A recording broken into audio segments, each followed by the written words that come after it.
Discovery Days video. It's going to be short, I promise. I go overboard, I know. Yeah, I haven't been able to record and post lately because computer issues have been overwhelming and having to back things up. So I'm just going to do a short video on things that I watch that I've found online to watch, like YouTube.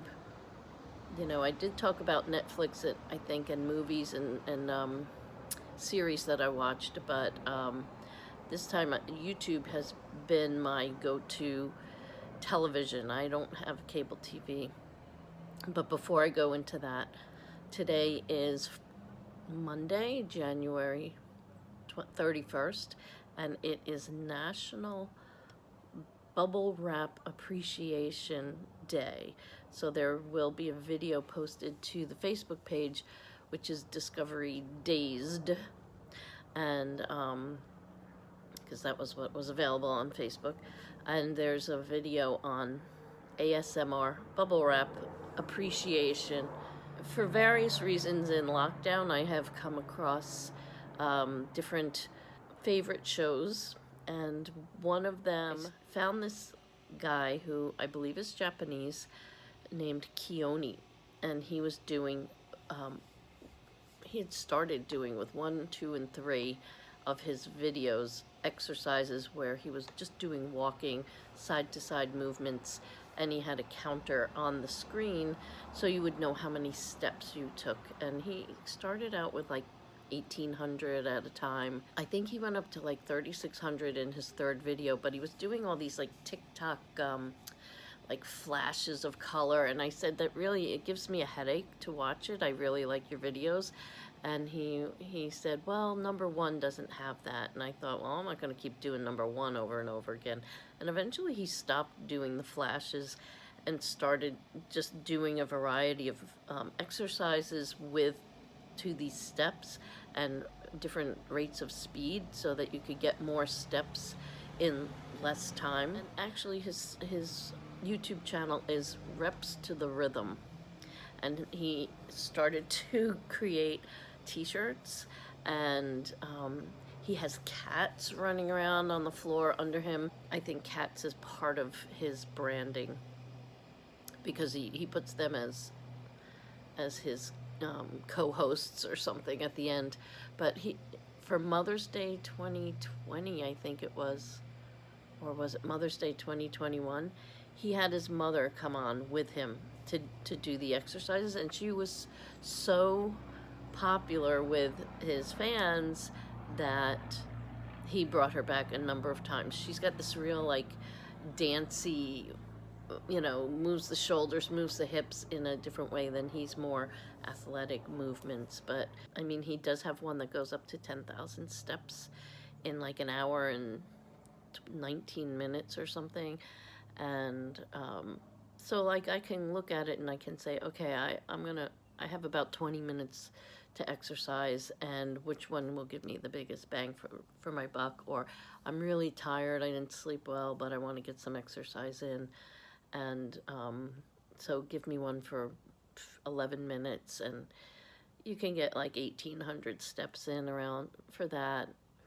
Or he'll have some cool down exercises. He has some toning, but his most popular ones are the steps, which he does now. He adds certain dancey kinds of moves, but it counts every step. And I've watched it and I've counted my steps to his counter, and it is accurate, because I've done others that I'll count my steps to their counter and it doesn't match. So he's pretty good at making sure that his counter matches the number of steps. And if it's not a step, it's a leg lift or something. So his name is Keone. Keone is Keyyoni. If you plug in Keone, you'll see it. But his YouTube channel is Reps to the Rhythm. Another thing that I was watching because I couldn't travel and I was missing it, and I really liked my Viking cruise that I went on. in 2017, Viking created little vignettes on their website, and they call it Viking TV. And I think PBS often will advertise that, and they had some really good shows. One about where their Russia cruise takes people and what they do there. They had one about Prague and a museum that's owned by a family that had to leave the Czech Republic, which at the time was Czechoslovakia, and they lost their palace. And then I think they went to Canada, and then they came back and they were able to reestablish ownership of this place, but they turned it into a museum, and they have a agreement with Viking to bring guests and, you know, the Viking guests through this museum in Prague, and it was really quite interesting and beautiful. I've never been to Prague. I've been to Hungary and Vienna, different places in Austria, but Prague is on my list. So Viking TV has some really interesting shows. They have some recipes, and they have, you know, just where their cruises will take you, or the optional excursions that you can go on. And it was pleasant, because I felt like, well, I can't go on the cruise, but I can see where these cruises will take me. So if I want to book another cruise, I have a better idea of what it will be like. Who knows post-COVID, but eventually I'll get on another Viking cruise.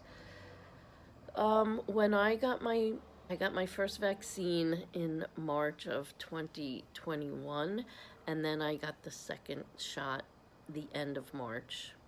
And I was prepared for just having the day, and I did feel very, like, achy, and didn't want to even get up out of bed. So what I did was I opened up my sofa bed and put on my television plays YouTube, and I just watched YouTube. But I got into a couple of shows. One was Royal Recipes.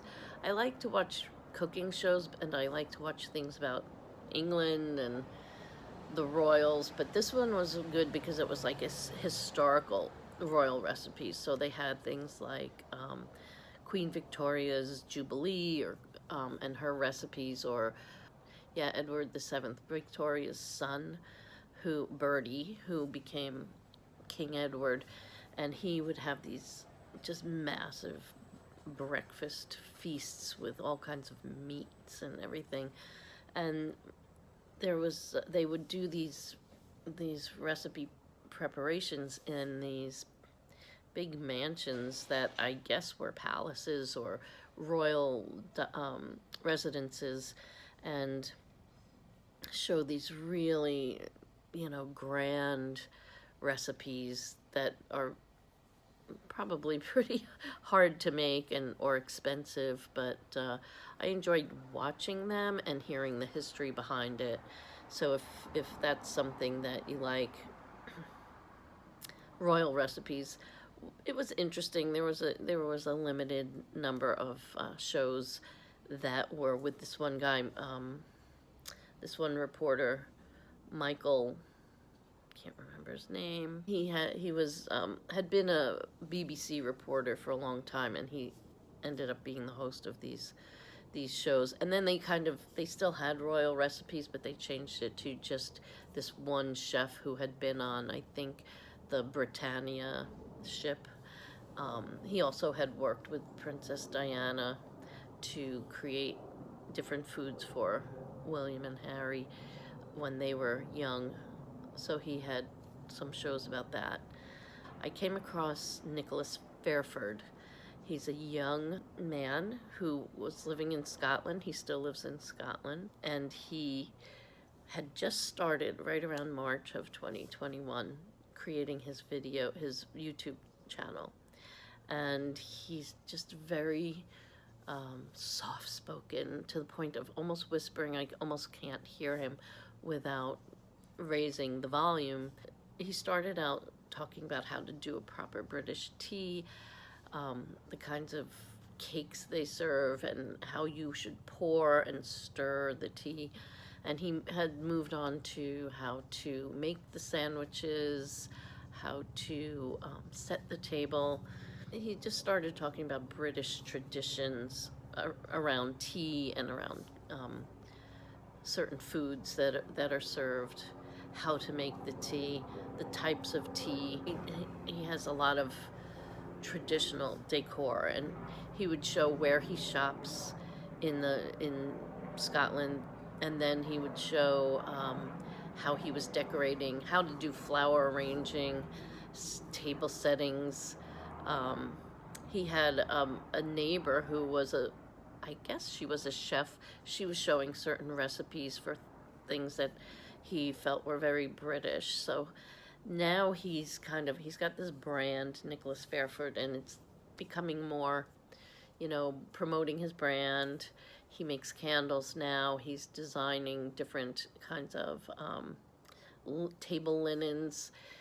So he seems to have shorter videos of a quick recipe, a flower arrangement, maybe something that I think he's affiliate marketing with Villeroy and Bach, and for their Christmas dishes, he had that.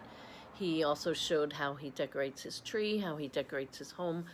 He actually did move, and that was pretty interesting because he was choosing his paint colors, and he was talking about that, and he was showing his decorating. He does respond to comments, so I made some comments about I'd love to see more of your new apartment, because he had continued to decorate, and he actually did a show after that about updates, and I've mentioned to him I'm curious how he was going to do the outdoor space that he has at his new apartment in Scotland, and he did respond and said he's thinking about that, and he does talk about how I'm going to do more outside, and we'll do some shows on that. So I think he is responsive to comments. But I find it less interesting when it becomes very commercialized, or focusing on the affiliates, focusing on products and promoting the products. Oh, I do watch a lot of astrology YouTube videos, and I have done Patreon for some of them because I think they're that good. And that's really with my other website, Hungarian Aquarian, is all about astrology. I find that if I'm a Patreon subscriber, I do get responses from them. There's Rick Levine, and there's Astrology Podcast. And then there's Astrology Hub, and I've written to them a number of times, never get a response. But I'm not on their inner circle membership, so I don't know if that's the reason why. I've asked specific questions, for them to comment on, and never get a response. So, but my latest favorite is Kirsten&Joerg. And Kirsten&Joerg are Germans who moved to England, and they are this cute, sweet, quirky couple. They speak very low. The wife, Kirsten, has this bright orangey red hair, which I affiliate with Germans, like Run Lola Run. If you've ever seen the film Run Lola Run, that bright orangey red hair. It looks almost like a wig, but she's got bangs, and it's kind of chin length. She wears these very, they're not quite vintage, but they're mid-calf dresses, often buttoned down, and with different floral fabrics, very feminine looking, and she's always well put together. She had started out doing YouTube videos about fashion that she said didn't really go anywhere. And then they started doing these videos together where one or the other will film, and Jörg tends to cook. He's very low key, where she'll do a lot of the chatting, but she's very almost whispery.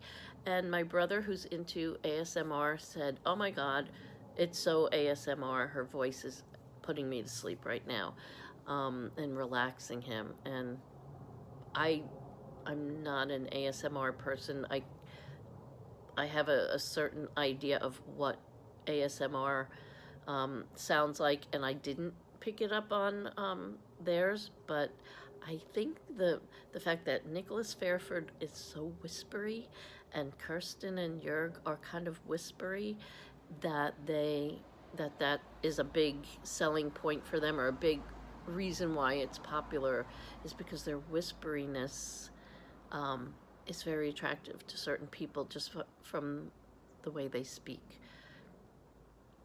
But they live in England, and they sometimes will go back and forth to Germany. They'll take you on the trip through the tunnel from England to France, and then talk about how they go from France to their families in Germany. They'll show themselves shopping in Germany for different things, especially around Christmas time. They were shopping for specific china from Villeroy and Bach, which they also buy. They showed shopping for a lot of Christmas ornaments, which were beautiful. The German Christmas ornaments. That's what I buy when I go to Germany, is ornaments. You can't beat German ornaments. But they also will go to different places in England. They'll go to the Cotswolds, they'll go to Downton Abbey, and actually I think Downton Abbey is in Scotland. I'm not familiar with the UK layout where things are. They go to a lot of little towns. They'll stay overnight, they'll go to bakeries, they'll have tea, and they go into these like mansions or palaces, and they'll do the tour and record it. And one was at Christmas time about Narnia, a Narnia tour in this big old, I don't know if it was a castle, I think it may have been, but that was getting me through Christmas because I couldn't travel this Christmas. I was supposed to travel, and then my family all had COVID, and all these flights were getting canceled, and I just watched Kirsten and Joerg decorating their home for Christmas because they could not go to Germany. I think it was in 2020. They could not go to Germany for Christmas and New Year's. So they showed what they did traditionally, and she was so sad. She started crying, because she couldn't be with her family. And they talked about the traditions they do in Germany. So they do a nice mix of German and British traditions and foods, and Joerg will cook something that in a German tradition, or he'll cook something in a British tradition. They talk about the cheeses and the baked goods and the just the decor that you would use in Germany and why they would use it, the traditions behind it.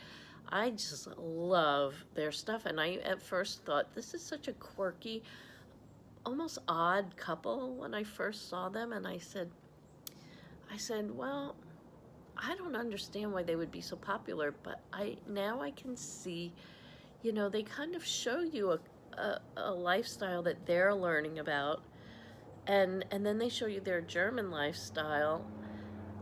And for someone who loves to travel and can't travel, I'm getting like the best of two beautiful worlds. I mean, I think Germany is one of the most beautiful countries, aside from the past history, but in these little villages are just beautiful and so clean. And then you see England, which has that long history and these beautiful small towns, beautiful castles, and they show it and they talk about it and they bring it to you.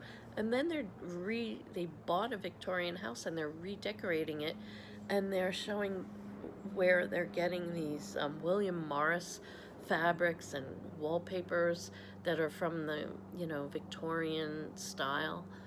And then they went to a house that was just, everything was decorated in William Morris, and places that I never had heard of in England, that I said, well, now I know where I want to go if I go to the UK. And I would love to spend a month or more just going to some of these places. And I wrote to them and said, I wish you would put out a book of like places we've been to, and with a little bit of information for people who want to do their own tours. Or wouldn't it be great if they sponsored Kirsten&Joerg tours?